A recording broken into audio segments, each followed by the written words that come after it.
ironica questa, eh? Siamo rientrati a Perth, la città più isolata del mondo, perché abbiamo alcune questioni da risolvere. Ma com'è che si dice? Prima il dovere e poi il piacere.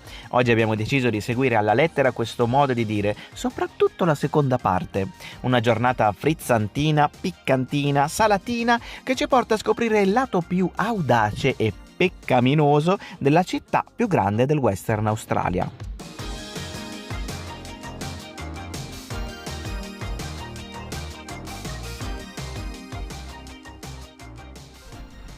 Stamattina si monta la tenda.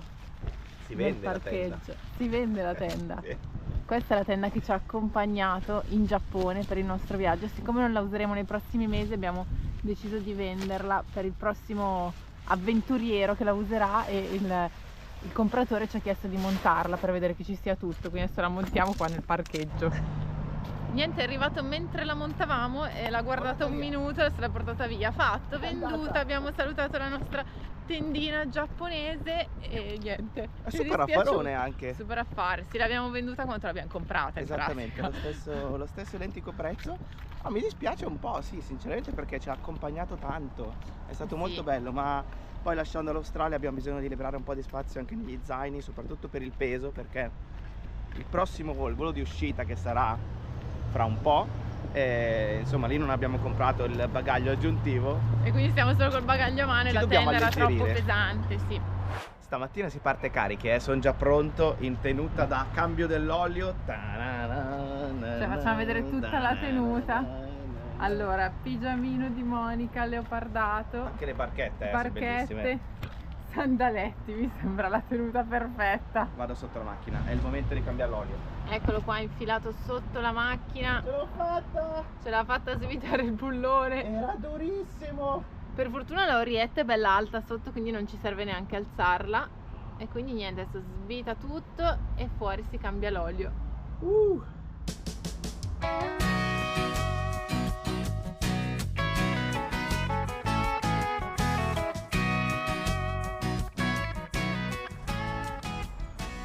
Svuotato l'olio, richiuso il bullone e adesso si riempie di nuovo. È fatta. Stiamo mettendo l'olio, più o meno 4 litri sono usciti. Dopo esserci presi cura un po' della orietta, adesso siamo pronti a ripartire. Oggi abbiamo un programmino molto piccantino, direi.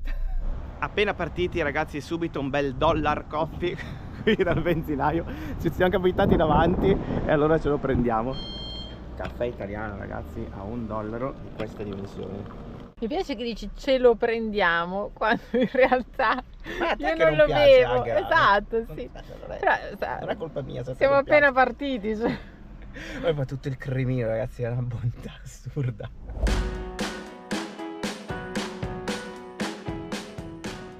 Allora ragazzi, oltre al cambio dell'olio, il caffè a $1 e poi tutte le cosine che dobbiamo sistemare, siamo tornati a Perth perché comunque ci piace andare un pochino più a fondo, soprattutto per quanto riguarda la storia di questo paese, perché il modo migliore è andare a studiare che cosa succede nelle città principali. Chiaramente Perth è una di queste e in Western Australia è la città più grande, ma durante il nostro primo impatto qui in Australia non abbiamo avuto modo di andare tantissimo a fondo, anche perché eravamo molto presi dall'acquisto della macchina e tutte le questioni relative all'inizio di questo viaggio. Adesso invece siamo un pochino più tranquilli, abbiamo modo di andare a vedere un pochino più a fondo e siamo finiti in questo quartiere che si chiama Guildford. Questo quartiere, che oggi fa parte della città di Perth, è uno dei primi insediamenti degli inglesi sul fiume Swan, quindi quando arrivarono in questa zona dell'Australia si insediarono qui e in altre cittadine che abbiamo visto come York e Toodiei, dove iniziarono appunto a costruire vari edifici, tra cui quello dove ci troviamo adesso.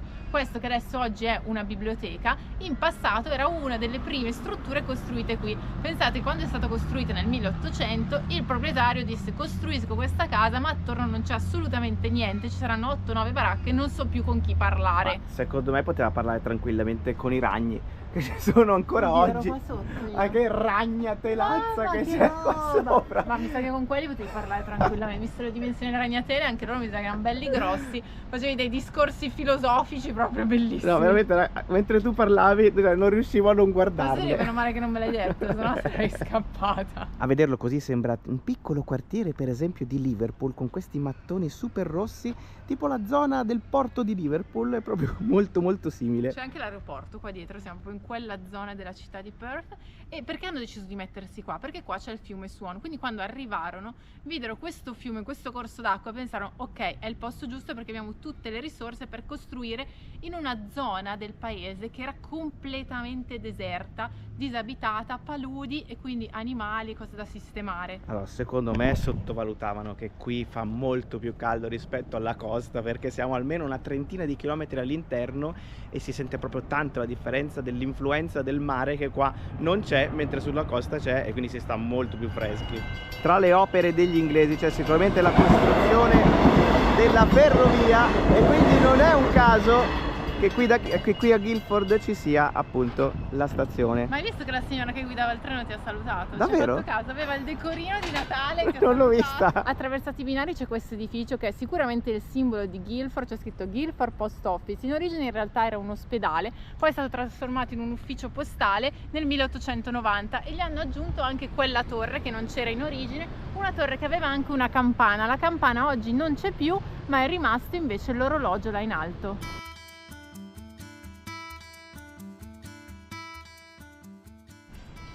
Quando vedi un cartello a forma di rombo giallo sai già che ci sarà un animaletto disegnato sopra. Qui abbiamo le paperelle, devo dire che questo è uno dei miei preferiti insieme a quello del canguro. Poi abbiamo visto sopra le emu, gli istrici, le tartarughe, le mucche, che altro? Tutto, Gli squali. Gli squali. No, gli squali no. Gli squali non attraversano la strada.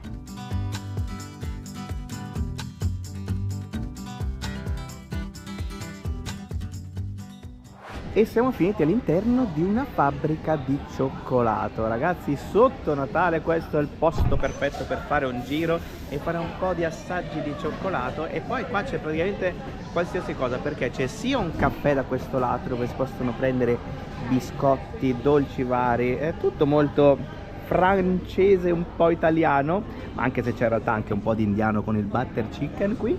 E quindi questa è l'atmosfera che si respira qui dentro. È un grande negozio, Margaret River Chocolate Company, e proprio là dietro invece c'è la fabbrica di cioccolato. E qua c'è il ciocca de cuocca, il cuocca di cioccolato. Allora, sembra più un gatto in realtà, però devo dire che è carino nella sua forma. Qui bello pesante anche, sono 250 grammi di cioccolato al latte. Non ci sono solo i cuocca, ci sono anche i canguri, i koala e qui accanto le tartarughe. Guarda, c'è anche la mappa dell'Australia, con l'Australia fatta tutta di cioccolato con tutti i rilievi. Ma a me sembra un'enorme distesa di cioccolato. Ok. Qua la ragazza sta componendo dei pezzetti di cioccolato che poi passano in questa macchina che li ricopre completamente. Ed eccoli alla fine del processo i cioccolatini pronti che vanno a finire in questa scatola. Quanto vorrei essere lì davanti a quella scatola adesso. Quanto vorrei essere la Dietro al scatola. vetro. Guarda là dietro che ci sono le fontane di cioccolato che girano, quella al latte là in fondo, là dall'altro lato invece quella del quello è cioccolato fondente. Purtroppo non ci sono gli assaggini di cioccolato fondente che è il mio preferito, però quello bianco va bene uguale. Va bene lo stesso. Questa è la sezione del cioccolato gratuito disponibile per tutti quanti. Cioccolato Mi hai bianco. beccato con le mani nella cioccolata, cioccolato bianco e cioccolato al latte qui accanto. Ecco, è buono ragazzi, è buono. Il bottoncino. C'è anche il gelato di 1000 gusti diversi, ma una pallina di gelato costa $7, mentre due costano 11. Quindi vabbè, lo assaggeremo un'altra volta.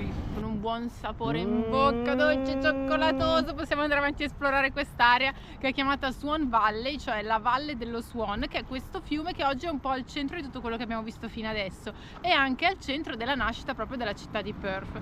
Questa zona inspiegabilmente è molto molto fertile. Dico inspiegabilmente perché è strana la posizione dove ci troviamo, siamo comunque vicino al deserto e il mare, e invece qui ci sono moltissimi campi dove vengono coltivate frutta e verdura. La zona è famosa per la produzione del vino e ci sono varie fabbriche, tra cui appunto quella di cioccolato che abbiamo appena visitato.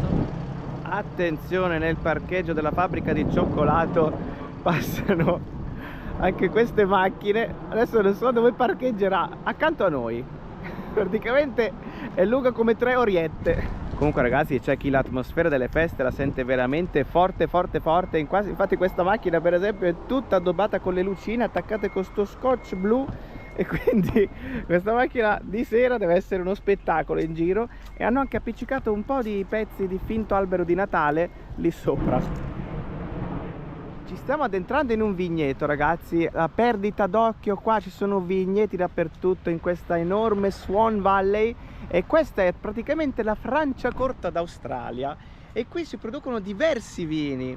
E però devo aspettare Angela, perché Angela sa esattamente quali sono questi vini, e c'è un vino in particolare che ci unisce, che ci lega a questa terra meravigliosa. Allora, questa regione, prima di dirlo, perché c'è già Paolo lì pronto, lo vedo che sta scalpitando, quindi adesso dirò questa cosa. Allora, questa regione è la più antica regione vitivinicola in Australia, quindi ci sono qui i vigneti più antichi del paese, una tradizione che richiama la tradizione italiana e quella croata appunto del fare il vino.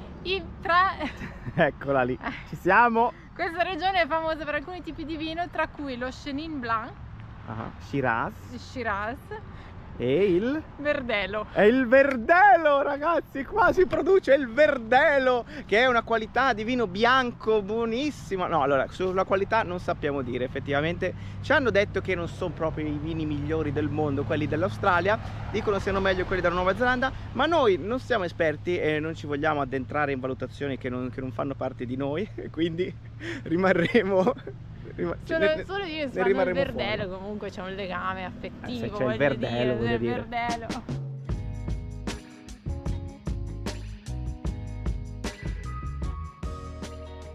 E qua comunque ci siamo quasi, perché guarda qua che grappolacci che ci sono, molto belli, quasi pronti, perché non dimentichiamo che nonostante sia gennaio, praticamente siamo nell'estate australiana, che equivale al nostro luglio. A gennaio è come il nostro luglio, e quindi manca pochissimo per la vendemmia, quindi fra poco questa uva sarà dolcissima e si potrà iniziare a produrre il vino. Deve essere un ottimo lavoro stagionale venire qui a raccogliere l'uva, ma attenzione perché siamo in Australia, quindi attenzione ai serpenti anche super velenosi. Intanto Angela l'ho persa tra le botti. Sono un po' spostata dalla zona serpentifera, mi sono messa di qua, non si sa mai, qui anche all'ombra.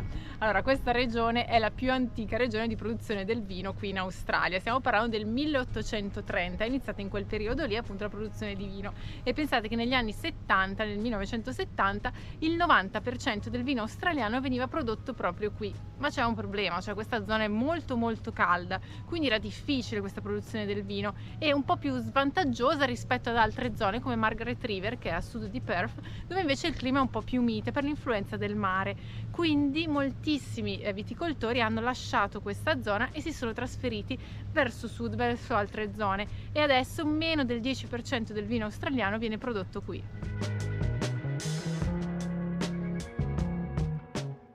Dalle vigne e dal cioccolato ci siamo decisamente spostati, 30 km, siamo tornati sulla spiaggia vicino al mare. Qua fa proprio fresco, si sta proprio benissimo. Ma c'è una cosa che, cioè, appena siamo arrivati qua, allora noi siamo qui per un motivo, perché ci hanno parlato di questo luogo e non ci credevamo tanto, perché ci sembra veramente strano. Siamo a 2 passi dal centro e c'è una spiaggia così particolare. A parte questo però abbiamo visto questo cartello. Abbiamo parlato tante volte dei serpenti in Australia, lo sapete bene, è lo spauracchio, però non avevamo mai visto un cartello così. Cioè ci sono i cartelli sui serpenti, attenzione ai serpenti, eccetera eccetera, però questo parla proprio di serpenti velenosi che abitano qui sulle dune. Sulle dune, ragazzi, siamo a 1 chilometro dalla casa dei nostri amici. Quindi c'ho già Angela che qua un po'. Diciamo che tutto sto dettaglio può essere utile, ma fa venire tanta strizza, perché qua proprio ti parla di tutto quanto, come sono fatti questi serpenti. Può essere lungo fino a 185 cm, il colore che hanno, come sono fatti. Dice la stagione peggiore dovrebbe essere febbraio-marzo, non che è quando i serpentelli sono in giro per cercare cibo e quindi sono più aggressivi. Insomma, state lontani da queste dune. Infatti, è scritto anche qua. Siamo pure troppo vicini in questo momento. Vabbè, dai, siamo comunque fuori. E adesso andiamo sulla spiaggia, perché come detto è una spiaggia di un certo tipo.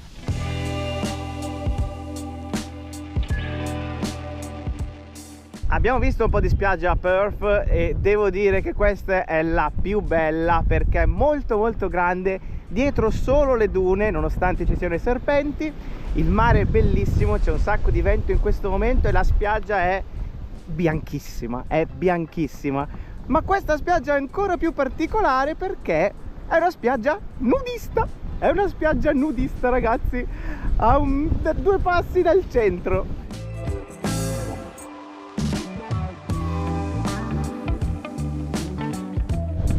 In realtà il cartello non dice che è una spiaggia nudista, ma una spiaggia dove i vestiti sono opzionali, che è una forma un po' poetica di dire più o meno la stessa cosa. È tutta questa spiaggia gigante, in pratica parte da dove ci sono quei 2 pali bianchi e dietro invece da questo lato è tutta una zona dove non si può assolutamente entrare, lì c'è il cartello giallo che dice appunto che entrare è proibito, è una zona del Commonwealth of Australia, quindi qualcosa che riguarda il Dipartimento di Difesa. Comunque io sono senza parole, cioè la vicinanza al centro. A dove si fanno le passeggiate tranquillamente sulla spiaggia, tipo dopo 100 metri comincia questo spiaggione completamente libero.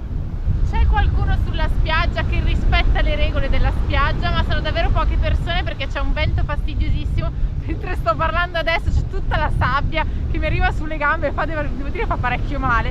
È fortissimo, fai fatica anche a parlare. Io sono pro nudismo per tanti motivi, ma soprattutto perché non ti devi portare il costume. Devi asciugarlo. Bellissimo, non devi asciugarlo, non ti devi portare il lavarlo. costume. Non devi lavarlo, non hai problemi, non devi pensarci neanche, vedi il mare, vai e ti butti, è una bellezza, Diciamo che in questo caso il vero problema è la parte del ti butti. Il ti butti, cioè ti voglio vedere a lo buttarti vediamo qua dentro.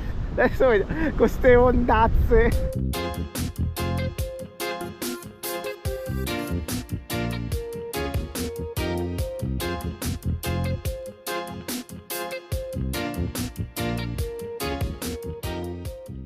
Mamma mia ragazzi, il vento è tremendo oggi, sono completamente rinco dopo essere stato 10 minuti sulla spiaggia. Non si può stare praticamente perché ti arrivano queste folate addosso e anche tutta la sabbia ti arriva sulle gambe, proprio tipo mitragliatrice.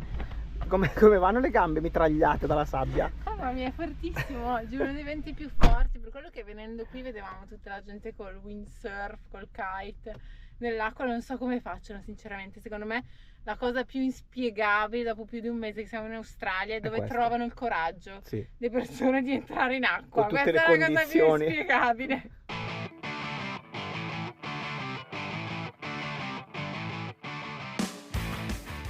Nuovo quartiere della città, questo si chiama Scarborough, siamo sempre sulla spiaggia, quindi risalendo verso nord, sempre nella zona del centro comunque di Perth. La cosa bella di questa città è che ogni quartiere ha un po' la sua identità diversa. Questo quartiere è quello proprio della vita da spiaggia, ma c'è anche una super piscina qua sotto, piscina che è una piscina pubblica e costa soltanto $8 l'ingresso. Sono 5 euro. 5 euro, quindi qua sei con la piscina. Vista sul mare, visto che il mare ci sono tutti i pericoli possibili e immaginabili, se come noi sei un po'... vieni qua. Direi che ne vale la pena. Tranquillo. Comunque piscina olimpionica, quindi chi viene per fare tutte le vasche. E poi c'è una piscinetta lì con tutti questi teli che lasciano un po' di ombra ed è molto più bassa, tipo per bambini e per gente come noi che starebbe lì in ammollo. No, a fa niente, esatto. Comunque è carino il quartiere, adesso facciamo una camminata sul lungomare e andiamo a farci un giro. Siamo anche fortunati perché oggi proprio siamo nel giovedì, che è il giorno del Sunset Market.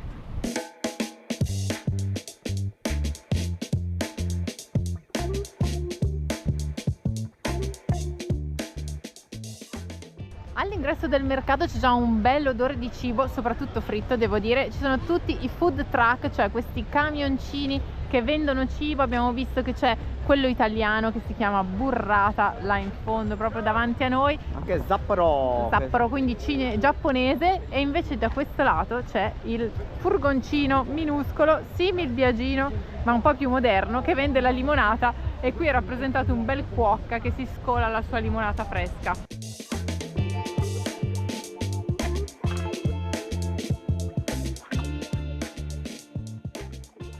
Statistica sui banchetti, ragazzi. Al numero 1 sicuramente l'Italia. Abbiamo pasta e fagioli da quel lato, da questo lato invece gli gnocchi boys.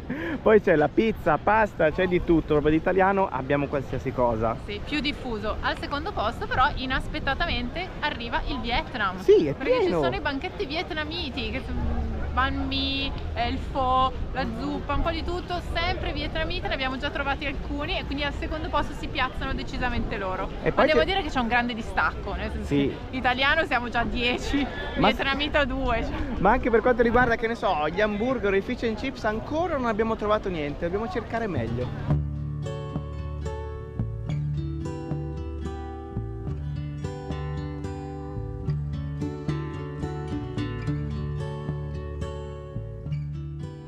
Coreano, thailandese, messicano, indiano, greco, filippino.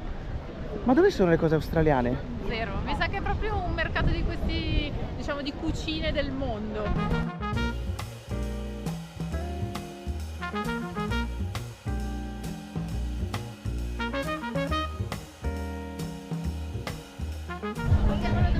Un sogno, il mio sogno da bambina, è qua davanti, un autobus che vende caramelle, si può anche salire a vedere. Hanno fatto diventare un mega autobus una caramelleria. Si può anche entrare, vediamo se riusciamo a fare un giro all'interno. C'è un negozio di Allora ragazzi, io non vado matto per le caramelle. Hello! Per le caramelle e lo zucchero, ma qui questo è il sogno di Angela, quindi facciamo parlare lei. Io rimango qua, ciao, tu vai pure, continua a cercare, io guardo tutti i pacchettini di caramelle, no, bellissimo.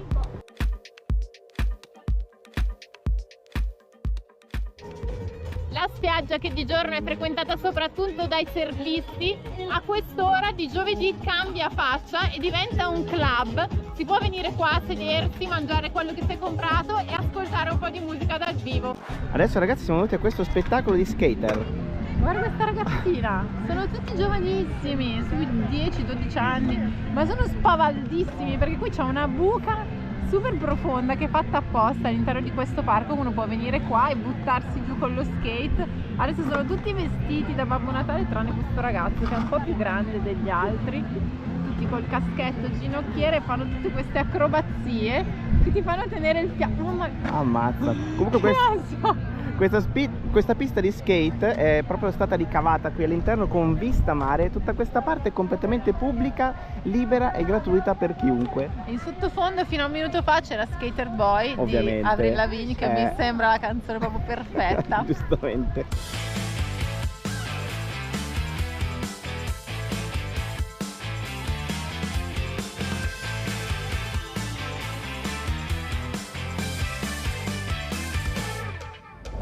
Come si impegna, bravissimo, bravissimo.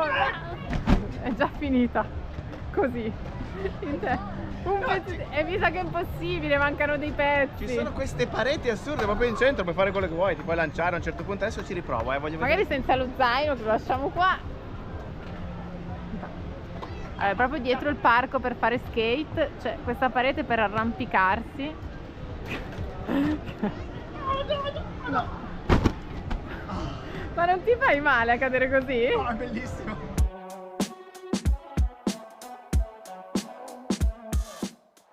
Uno dei piatti tipici australiani è il fish and chips, cioè pesce e patatine fritte. Speravamo di trovarlo al mercato a Scarborough, ma non c'era. Quindi abbiamo fatto un po' un giro, un po' di ricerche, siamo andati a leggere un po' di recensioni e abbiamo trovato questo locale che fa proprio solo questo, fish and chips, e quindi adesso lo assaggiamo. Allora, la cosa interessante in Australia è che ci sono diversi tipi di pesce. E qua per esempio c'è il barramundi, il red emperor, un pesce che si chiama hake e lo squalo. Lo squalo del Western Australia, cioè Ah beh, quello proprio quello qua autoctono. davanti, quando sono le sirene degli elicotteri poi lo prendono e lo friggono qua.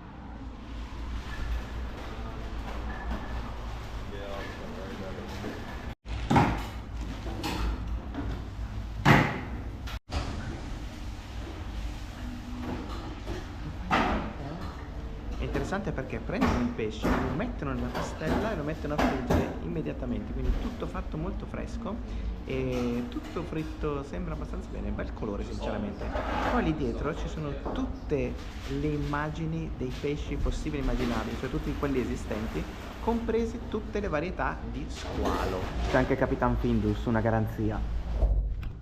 Mazza ragazzi, abbiamo preso una porzione, Questo è il pacchetto. Cioè, Oddio. un sacco di roba. Unboxing.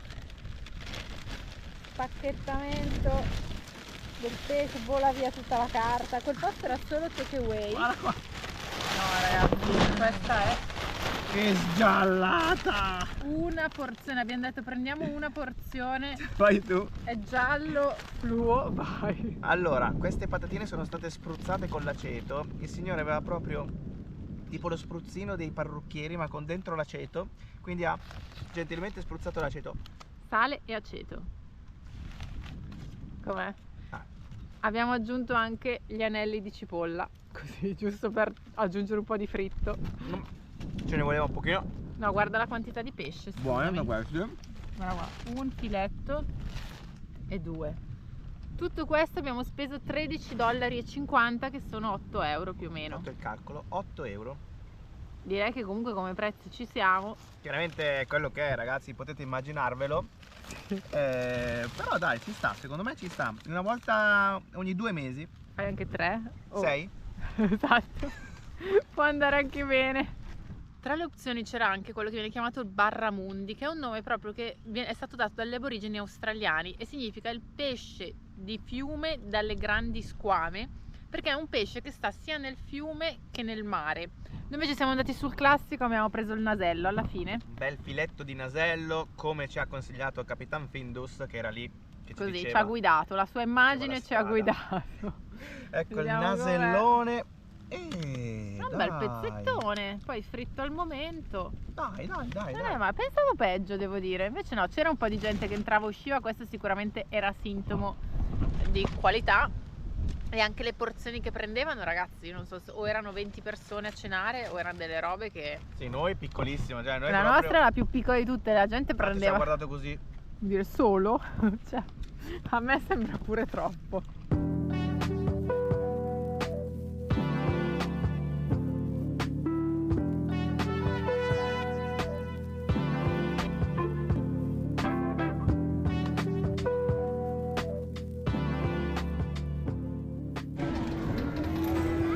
Ecco come ci si sposta in centro Perth la sera con questi risciò giganteschi. Noi siamo venuti in centro a fare un giro visto che ci sono ancora le luci di Natale, quindi siamo venuti a vederle. Sono le 8 di sera, molti negozi stanno ormai chiudendo, ma c'è un sacco di gente in giro.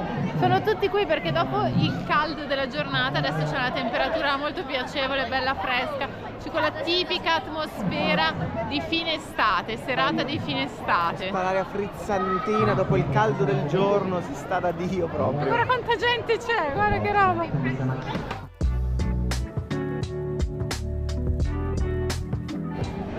Qui hanno riprodotto tutto lo skyline della città con anche il nome della città, con queste lucine e questi neon, molto in stile natalizio ma comunque un po' moderno.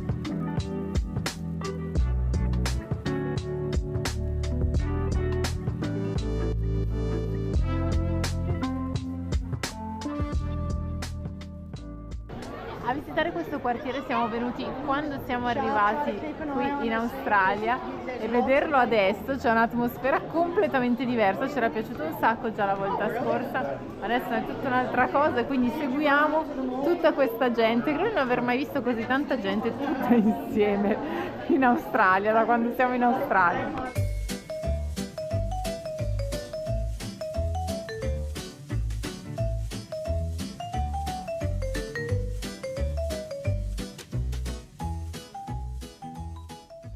Siamo arrivati a un'altra parte del centro che si chiama Elizabeth Quay e qua praticamente c'è un piccolo porto, il piccolo porto del centro di Perth. Da qua si vede il ponte proprio di fronte a noi in rosso, tutto illuminato di rosso, e invece da questo lato ci sono tutte queste installazioni che sono qui per le feste, proprio sotto i grattacieli della città.